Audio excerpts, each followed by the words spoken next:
Most people in Charleston knew Harold Bennett as a quiet, courteous widower who kept to himself. Few would have guessed that the 77-year-old had been living under the same roof as his own daughter, Melissa, her husband Eric, and their picture-perfect family Fawade while secretly being treated like a paying tenant. Harold's room was a small, drafty space on the top floor of a sprawling 3-story home in one of the city's older neighborhoods. Every month, Melissa collected his rent with a stiff smile, citing the cost of electricity, water, and groceries. Eric, always polite but distant, went along with whatever Melissa decided, rarely engaging with Harold beyond small talk at the dinner table. Then there was David, Harold's son, who didn't live there but might as well have popping in only when he needed money to keep his struggling trucking business afloat. In stark contrast, Claire, Melissa's 20-year-old daughter, was the bright light in Harold's life. She worked part-time at a coffee shop, studied hard at college, and visited Harold's upstairs room just to chat, never asking for a dime. For 5 years, Harold had endured the arrangement, telling himself it was better than living alone. But behind his gentle demeanor, he carried a secret that not even Melissa or David suspected. The house they lived in, and treated as their own, was his. He had bought it outright decades ago, with money they didn't know he had, and the day was fast approaching when Harold would no longer play the part of their grateful guest. Harold's secret dated back to the spring of 2003, a year that had started like any other until a crumpled lottery ticket in his wallet changed everything. He had been picking the same numbers for years, never expecting more than the occasional $5 win. But that April, as he stood under the buzzing fluorescent lights of the corner gas station, the clerk's eyes went wide. "Sir, you hit it. You hit the jackpot. $2.1 million. Harold drove home in stunned silence, the warm South Carolina air rushing through the open windows of his old Ford. He thought of his late wife, Margaret, still alive back then, though her health was already fragile, and of his 2 grown children, Melissa and David. He knew their patterns well. Melissa could stretch $1 when she had to, but when windfalls came, she spent freely. Designer clothes, expensive getaways, new gadgets that gathered dust. David was worse, chasing one business idea after another, each more ambitious and short-lived than the last. So Harold made a decision that very night. He would tell no one, not even Margaret. Instead, he quietly paid off lingering bills, bought himself a reliable Chevy sedan, and met with a financial advisor in a small office above a Charleston bookstore. The advisor's first words were clear: "You can make this last for life if you keep it quiet." And Harold did. He put the majority into conservative investments, avoiding the kind of flashy moves that drew attention. Then came the house. Harold had always dreamed of a place with wide porches and room for a garden. He found it in a leafy, historic neighborhood near the harbor, a stately 3-story home with white columns and deep blue shutters. Listed for $750,000, it was more than he'd ever imagined spending. But he signed the papers in cash. No mortgage, no monthly payments, just his home, fully his for nearly 2 decades. Harold lived there in peace. Margaret passed away in 2010, and the big house became too quiet. When Melissa suggested he move in to make things easier, Harold agreed, thinking it might bring the family closer. But over time, the arrangement twisted. Melissa began talking about fair contributions, first in small amounts, then in structured rent payments. She framed it as practicality, even generosity, letting him stay instead of downsizing. David's visits were no better. He'd drop by with a big grin, slap Harold on the back, and within minutes be explaining why a little cash infusion could turn the business around. Harold always found polite ways to decline, though each request chipped away at his patience. Through it all, Claire was his anchor. She didn't know about the lottery or the house's true ownership, no one did, but she came upstairs just to listen to his stories, drink coffee, and share the little victories of her week. Sometimes Harold imagined telling her everything, just to see her eyes light up.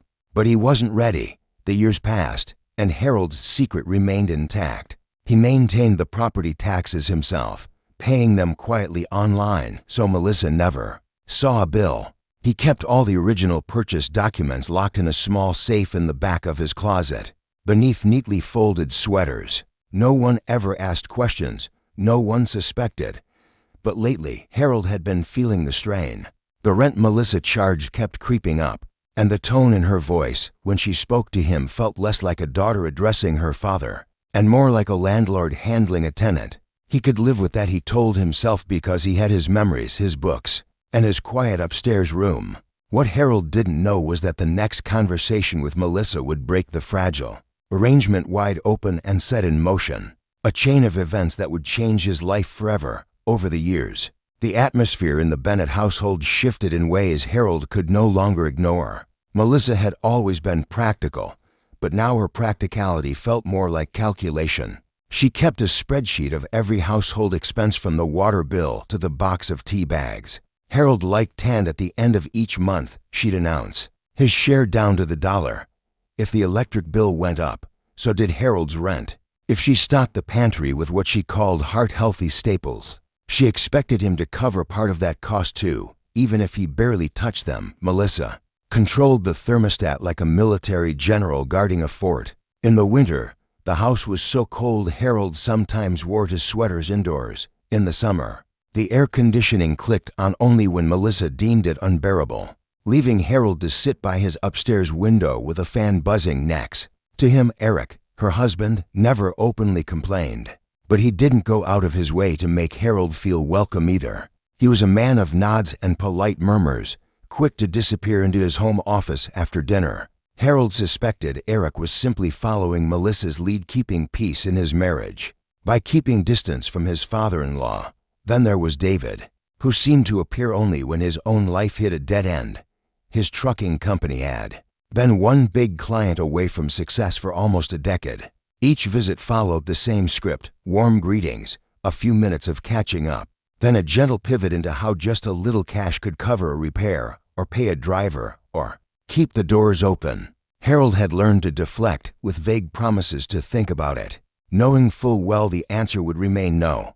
The one bright spot was Claire, Melissa's daughter. At 20, she was juggling classes at the local college with shifts at a coffee shop downtown, yet she always made time for Harold. She'd climb the creaky stairs to his small upstairs room, carrying 2 mugs of coffee, one black for him, one sweet and milky for her, and settle into the armchair by the window. They'd talk for hours about her studies, her friends, and sometimes about her dreams of traveling. She never asked for money, never hinted at wanting anything from him except his time. In her, Harold saw the kind of genuine connection that had grown rare in his family. Or still, there were moments that stung. At family dinners, Melissa sometimes spoke about owning a home as if Harold were merely lucky to live there. She'd mention our property when talking about neighborhood issues, her tone casual but firm, like she was planting a flag in the soil. Harold would sip his water and stay quiet, feeling a flicker of resentment, but swallowing it down. Privately, he kept the truth locked away, both literally in the small safe in his closet and figuratively in the quiet corners of his mind. The deed to the house, the proof of his purchase, the bank statements from his lottery winnings, all of it was there, untouched, just waiting. Sometimes he wondered if keeping the secret had been a mistake, but each time he considered revealing it, he imagined the fallout.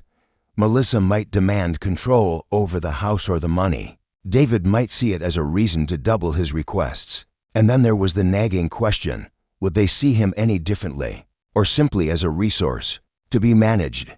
So Harold endured the small indignities, the rent, the restrictions, the occasional dismissive comment, telling himself it was worth it to avoid a family storm. Yet deep down, he knew storms had a way of breaking anyway, especially when the clouds had been gathering for years. And one late summer evening, with the air thick and still, Melissa would make a demand that pushed Harold past the point of quiet endurance and straight toward the reckoning he'd been avoiding for nearly 2 decades. It happened on a muggy August evening, the kind where the air clung to your skin and the cicadas outside hummed like a warning. Harold had just finished washing his dinner plate when Melissa appeared in the doorway, a manila folder in her hand and that managerial look in her eyes. "Dad, we need to talk about expenses," she began, Stepping into the kitchen, Harold dried, his hands slowly, already bracing himself.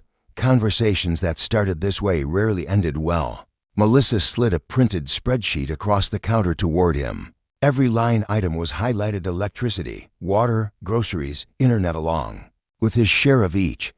But at the bottom, in bold, was a new figure: $600 month. It's not fair for Eric and me to shoulder the rising costs alone, she said, her tone businesslike. Everything's gone up: utilities, food, even property insurance. Starting next month, your rent will be $1,800. That includes your share of the bills. I think that's reasonable, given the size of the house. Harold stared at the number, $1,800 for the small, drafty upstairs room he'd once thought of as his refuge. Melissa, he said slowly, that's a lot more than before. I'm already paying more than most folks would for an apartment. Her lips pressed into a thin line. Well, if it's too much, maybe it's time you think about other arrangements. Smaller place, less overhead, Eric. And I can't keep subsidizing you, Dad. The words landed like a slap. Subsidizing. As if he were a burden they'd been carrying out of pity. Harold's chest tightened, but he kept his voice calm. You're saying if I don't pay, I have to move out. Melissa didn't flinch. I'm saying it's only fair you contribute your share. If that's not possible, then yes, we'll have to figure out something else. There it was, clear, cold, and without a trace of sentiment. Harold felt the years of quiet patience inside him shift, like a dam starting to give way. He thought of the deed locked in his safe, the checks he'd written for property taxes that Melissa never saw, the 2 decades of ownership she had no idea about. He could have told her right then. He could have pulled out the truth like a trump card and watched her face crumble. But instead, he nodded slowly, forcing a neutral expression. I'll think about it. Melissa gathered her folder, satisfied, and left the kitchen without another word. Harold stood there for a long moment, listening to the sound of her footsteps fade upstairs. Something inside him had shifted permanently. This wasn't just about money anymore. It was about dignity, about the quiet truth he'd kept for so long, and about how they'd taken his silence for weakness. That night, sitting in his upstairs room, Harold looked around at the walls he had chosen, the hardwood floors he had paid for, the window that overlooked the street he'd fallen in love with 20 years ago. This was his home. Always had been. Melissa's ultimatum had done something she would never have expected. It freed him from the last threads tying him to the arrangement. He no longer felt any obligation to protect her from the truth. If she wanted him out so badly, she'd get her wish, but on his terms, not hers. Harold leaned back in his chair, a slow smile creeping across his face. He knew exactly what he needed to do next, and it would change everything. The next morning, Harold rose earlier than usual. He made his coffee black and strong, the way he liked it, and sat at the small desk by his window. Melissa's ultimatum from the night before still echoed in his head, but instead of leaving him bitter, it left him clear-minded.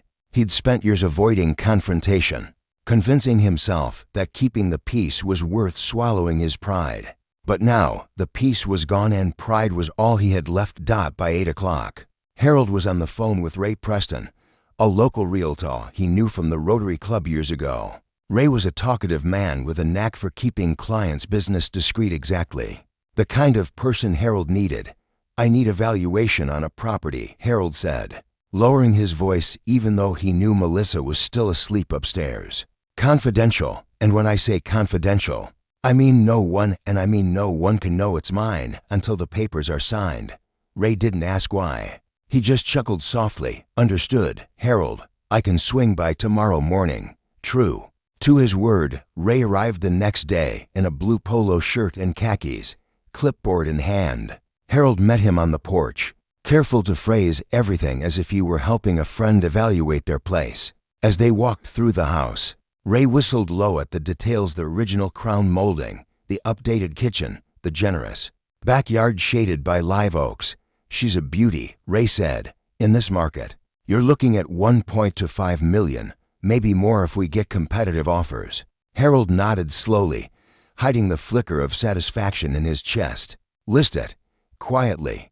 And if anyone asks, you're working with the owner's representative. Over the next week, Ray discreetly showed the house to a handful of serious buyers. Always when Melissa and Eric were at work, Harold played the role of a friendly house sitter, pointing out features without ever hinting at the truth. Each showing was another step toward the moment he'd been holding in his back pocket for 2 decades. Finally, Ray called with news. A cash buyer from Atlanta wanted the house, no contingencies. Closing in 30 days. The offer, $1.2 million. Harold accepted without hesitation. From there, the plan moved quickly. Harold found a furnished apartment on the edge of town, small, but bright and quiet, where he could stay while looking for his next permanent home. He signed the lease in his own name, paid 6 months in advance, and kept the keys tucked in his wallet. All that remained was the reveal. Ray handled the legal side, and once the contract was locked in, he delivered the official notice to vacate. He posted it on the front door just after sunrise, before Melissa or Eric were awake. By the time they found it, Harold had already packed most of his belongings into neat, labeled boxes stacked in his upstairs room. The pounding on his door came. At 9 sharp. "Dad, what the hell is this?" Melissa's voice was sharp, panicked. Harold opened the door slowly, leaning on the frame. "It's notice. The house is sold. You've got 30 days. You sold our house without telling us." Harold met her eyes steadily. "It was never yours, Melissa. I bought this place 20 years ago. Paid in cash. I've been letting you live here for free while you've been charging me rent in my own home." The look on her face shifted from confusion to disbelief, then to outrage. But Harold didn't flinch. The time for tiptoeing was over. For a moment, Melissa just stood there, her mouth opening and closing like she was trying to form words, but couldn't find any that would land. Finally, she managed. "You're lying. That's ridiculous, Eric. And I have been paying a mortgage for years." "There was never a mortgage," Harold cut in, his voice calm but firm. "I paid cash for this place in 2003. Your name's not on the deed, Melissa. Never was." Eric appeared at the end of the hallway, still in his t-shirt and pajama pants, hair sticking up. "What's going on? What's going on?" Melissa snapped, turning to him. "Is my father thinks he owns our house and just sold it out from under us." Harold kept his eyes on Eric. "Not thinks, son. Knows. I have the original deed. Every tax receipt and every repair invoice I've paid. With my own money. For 20 years. Melissa's face flushed crimson. "After everything we've done for you. You do this? Throw your own family out on the street?" Harold felt a cold, steady clarity settle over him. "Melissa, you didn't take me in. I let you stay here.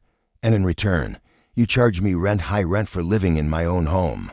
That's not generosity. That's exploitation." Eric shifted uncomfortably but said nothing. Melissa's voice grew shrill. "So what now, you? Just expect us to pack up and leave like we're strangers?" "You have 30 days, Harold said evenly. "The buyers are paying cash.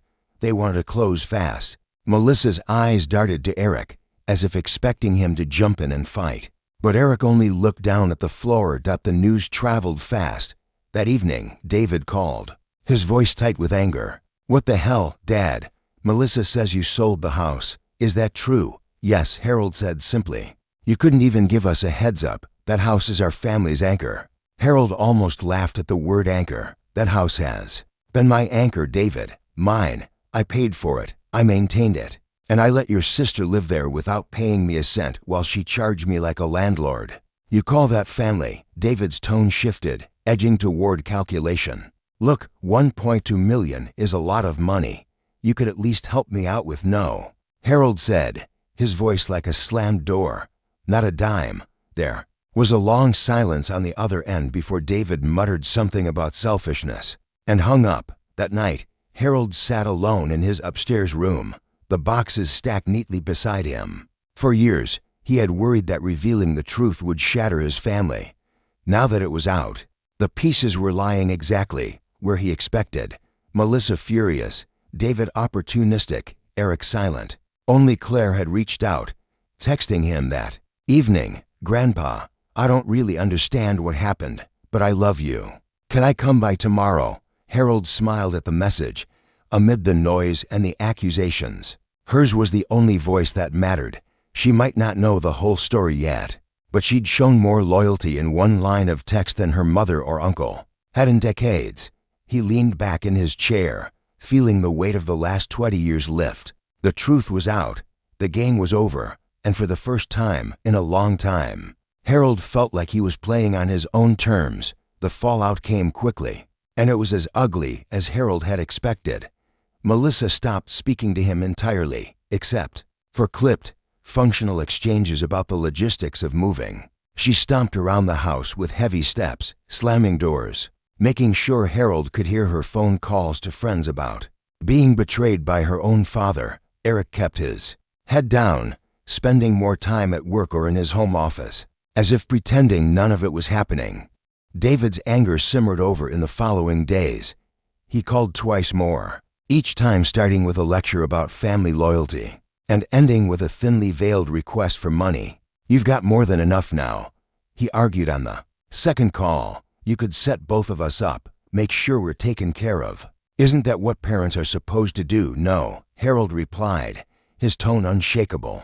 "Parents are supposed to raise their children to be responsible adults. I did my part. The rest is on you." David hung up without saying goodbye. Word began to spread beyond the family. A neighbor Harold barely knew stopped him on the sidewalk one morning, eyebrows raised. "Heard you sold the old place. Melissa says you blindsided them." Harold gave a polite smile. Sometimes the truth blindsides people more than lies do. He walked away before the man could ask anything else. Privately, Harold was relieved he hadn't told Melissa or David about the rest of his finances. The sale of the house was just one part of his security. There were still the investments from his lottery winnings, untouched and quietly growing over the years. But now, with his children showing their true colors, he knew that money would never pass through their hands. Only Claire seemed to understand, or at least to care about him beyond what he could give. She came by 2 days after the reveal, carrying a small paper bag from the coffee shop where she worked. "Brought you a slice of lemon cake," she said, setting it on his desk. "Figured you could use something sweet." They sat together, eating cake off mismatched plates, and Harold finally told her everything. The lottery win, buying the house, keeping it a secret, paying property taxes all these years. She listened without interrupting, her eyes widening at certain points, but she didn't look at him with judgment, only quiet respect. "Grandpa," she said when he finished, "you don't owe them anything. You've done more than enough. I'm proud of you for standing up for yourself." Her words were a balm Harold didn't know he needed. Meanwhile, Melissa's bitterness only deepened as the moving date approached. She muttered about finding a place in this market and how unfair it all was, but Harold didn't engage. Every complaint she voiced only confirmed that he'd made the right decision. In the quiet moments, packing a box, labeling it neatly, setting it by the door, Harold felt an odd mix of grief and relief. Grief for the family bonds that had frayed beyond repair. Relief for the burden he no longer had to carry. On the final night before closing, Harold stood at the top of the staircase, looking down into the foyer. The house was nearly empty, its echoes sharper without the furniture. He ran his hand along the polished banister one last time, remembering the day he first walked in. How the afternoon light had poured through the tall windows. This had been his sanctuary once. But now it was simply a building, and he was ready to leave it behind.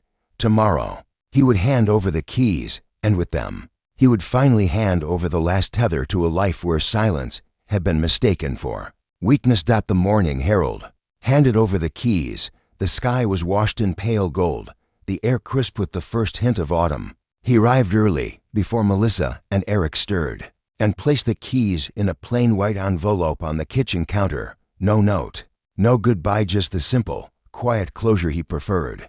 By the time they came downstairs, he would already be gone. His car was packed neatly with boxes, suitcases, and a few treasured items.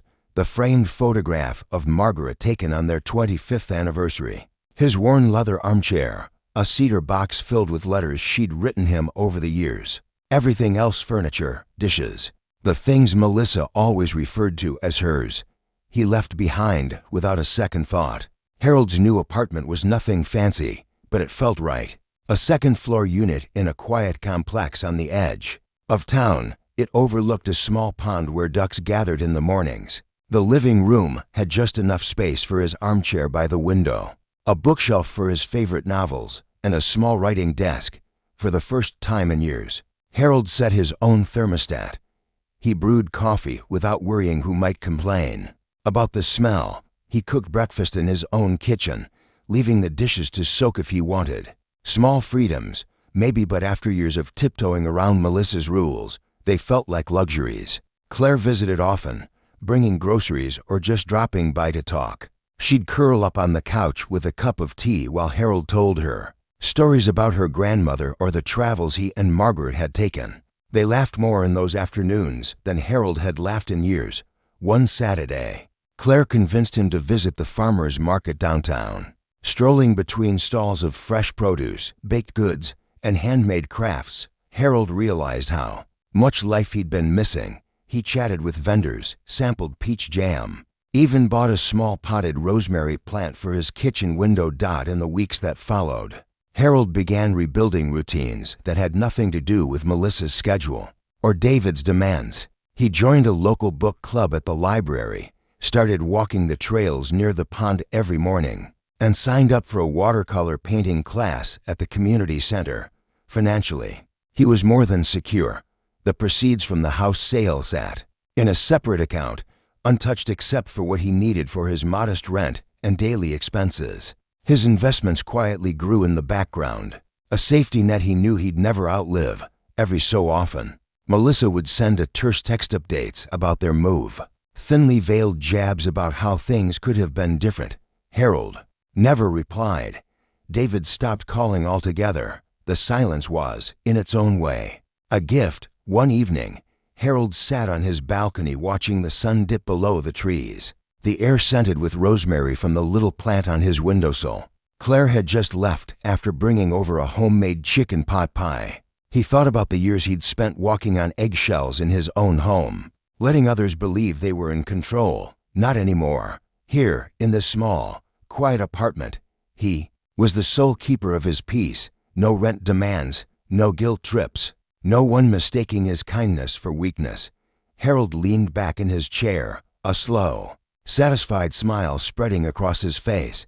This was more than a new chapter, it was his life, on his terms, for the first time in decades, and he intended to savor every word of it. Harold hadn't planned on becoming philosophical, but solitude has a way of sharpening old truths. In the weeks after settling into his apartment, he found himself reflecting on the road that had led him here, not with bitterness, but with the kind of clarity that only comes from distance.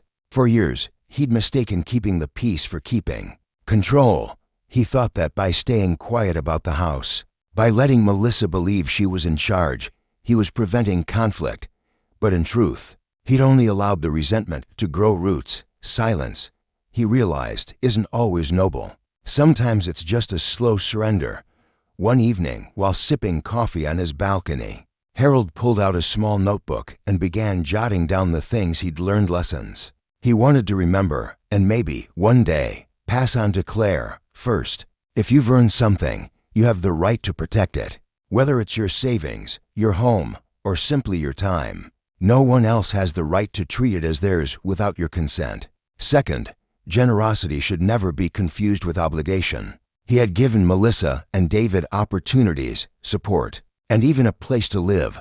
But when kindness became an expectation, it was no longer kindness, it was control. Third, family loyalty goes both ways. Too often, it's used like a one-way street, where elders are expected to give endlessly and never ask for respect in return. True loyalty honors both sides, he wrote late into the night, each point pulling another memory to the surface. Small moments he had ignored at the time, but could see clearly now.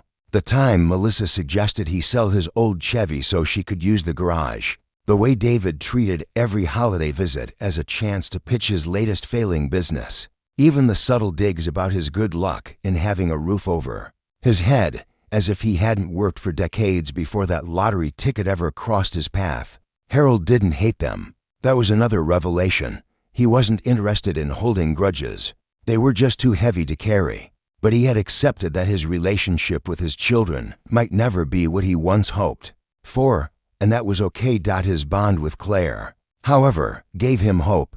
She had shown him that the next generation wasn't doomed to repeat the mistakes of the last. She listened without judgment, offered help without strings, and most importantly treated him like a person, not a wallet. One Saturday afternoon, Harold invited her over for lunch and read her the list of lessons. She laughed at a few, nodded at others, and finally said, "You should write this down for more people to read. A lot of folks could use this wisdom." He smiled at that. "Maybe I will, but for now, it's enough that you heard it." In the quiet that followed, Harold realized something else, something he hadn't put into words until that moment. Life's turning points aren't always grand events. Sometimes they're quiet choices, telling the truth instead of staying silent, walking away instead of standing still, starting fresh when it would be easier to settle. And as the autumn sun streamed through his window, Harold felt a deep contentment, not because everything had turned out perfectly, far from it, but because he had chosen, finally, to live in a way that honored himself. The first snow of winter came earlier than expected. Harold stood by his balcony window, watching the flakes drift down in lazy spirals, coating the pond in a soft white blanket. The world outside was quiet, almost sacred in its stillness. He took a sip of coffee, feeling the warmth spread through his hands, and thought about how different his life looked now compared to just a few months ago. There was no tension in the air, no footsteps stomping in protest upstairs, no phone ringing with someone on the other end asking for just a little help.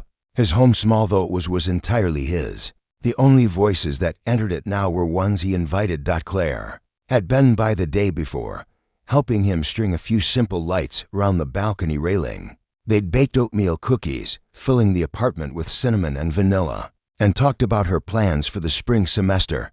As she left, she hugged him tightly and whispered, "I'm glad you're happy, Grandpa." It was such a small thing, but it meant more than she could have known.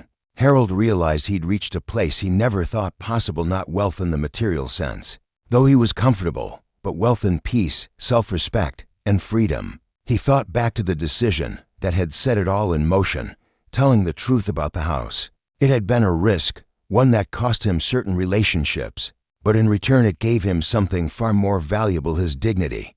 That evening, as the snow continued to fall, Harold sat at his desk and wrote one last line in his notebook of reflections. "Sometimes the bravest thing you can do is choose yourself." It wasn't about selfishness. It was about remembering that you are not just here to keep others comfortable at your own expense. Respect, like love, should be mutual, and if it's not, you have the right and the responsibility to set yourself free. He closed the notebook and felt a quiet smile spread across his face. He didn't know what the next year would bring, but for the first time in a long time, he was ready for it. Life lesson for you: if you take one thing from Harold's story, let it be this: your peace, your self-respect, and your freedom are worth protecting, no matter how uncomfortable the truth might make others. You cannot pour from an empty cup, and you cannot truly give when you're being drained. Stand firm in what you've worked for, in what you believe, and in the boundaries that protect your heart. Now I'd love to hear from you. Have you ever had to make a hard decision to protect your peace or your dignity? How did it change you? Share your story in the comments. I read every single one. And if Harold's journey inspired you, hit that subscribe button so you won't miss the next story that might just give you the courage to write your own new chapter. Your story matters, and someone out there needs to hear it.